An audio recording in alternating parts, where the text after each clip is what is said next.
Hey, this is Sky. Welcome to my YouTube channel.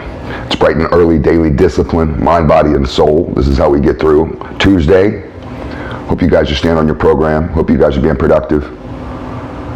Let's talk about some leadership problems. What are some problems that may arise in your leadership role?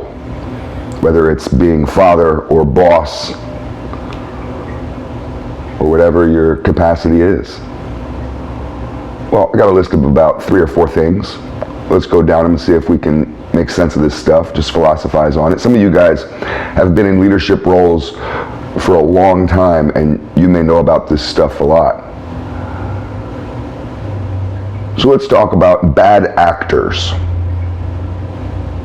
You have bad actors. Bad actors on our team. People that work for us that may be acting bad, people in our family, maybe your son or daughter, they're acting bad. And they continually act out. They continually break the rules. Now, let's talk about business.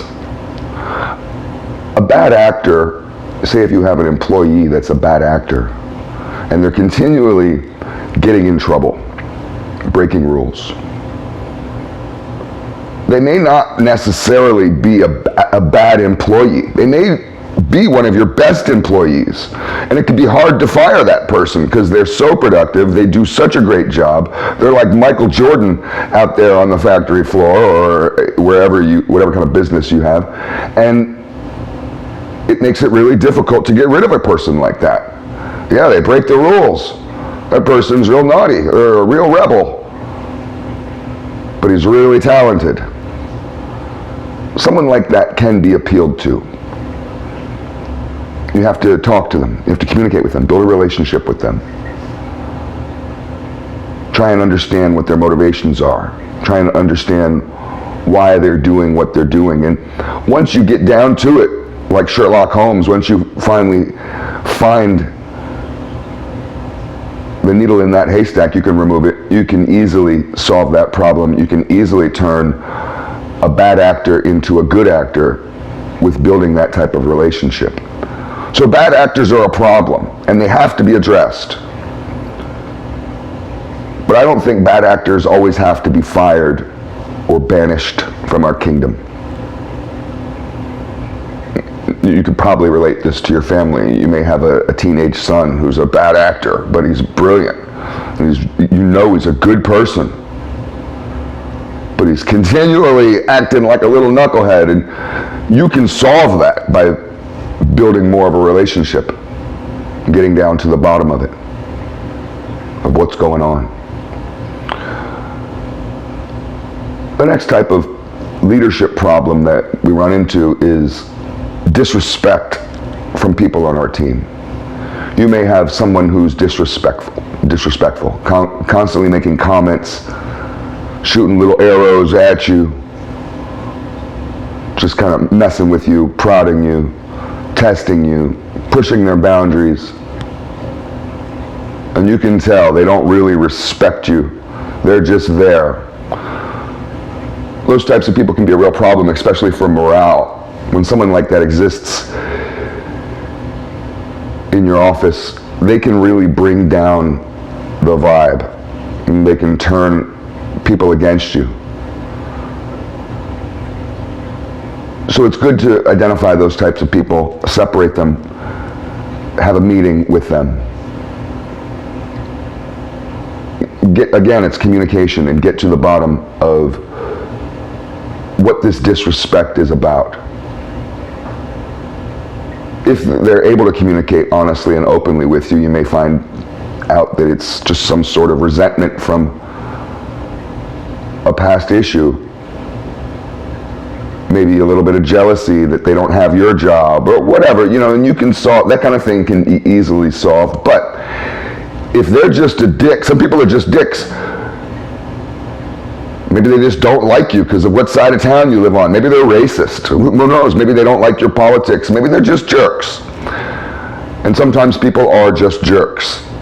You learn this growing up. Sometimes it's a miscommunication. Sometimes that person's just an asshole, and you want to get rid of them. If you've decided, okay, look, you can't be reasoned with, you're just an asshole, then you fire them, you get rid of them, you separate that problem, you pull that rotten apple off that tree.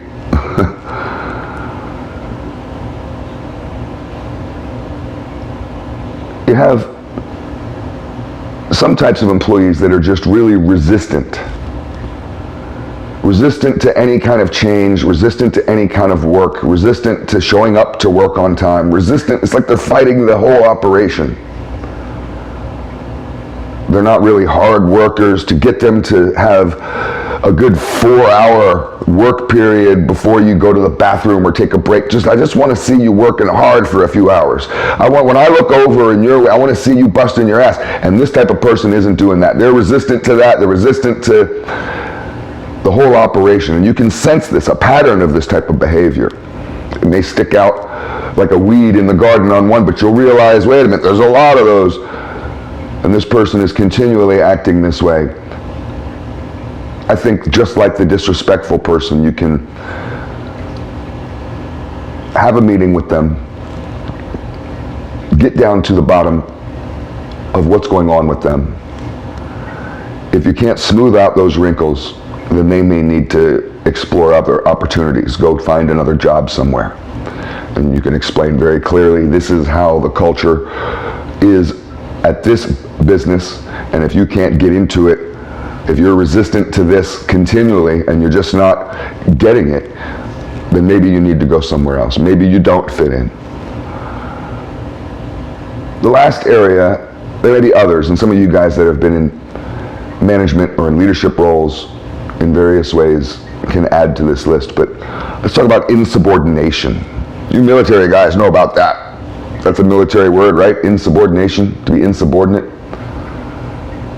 And that's, to me, insubordination is a major red flag. That's when somebody is just not obeying orders. They refuse to play along.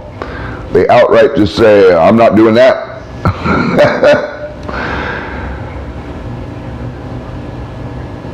You might be able to reason with them. You might be able to get to the bottom of it. You might be able to use some of these skills that we talked about of communication. And somebody who's insubordinate, maybe they're just a bad actor, maybe they're just being disrespectful, maybe they're being resistant, and maybe you can get to the bottom of it. But when they just outright refuse you, it feels like a mutiny. When we think of insubordination, we think of a mutiny.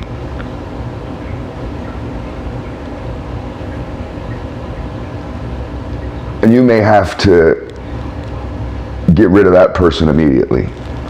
Because somebody who's insubordinate is not only just toxic for the work environment, but can be dangerous for the business.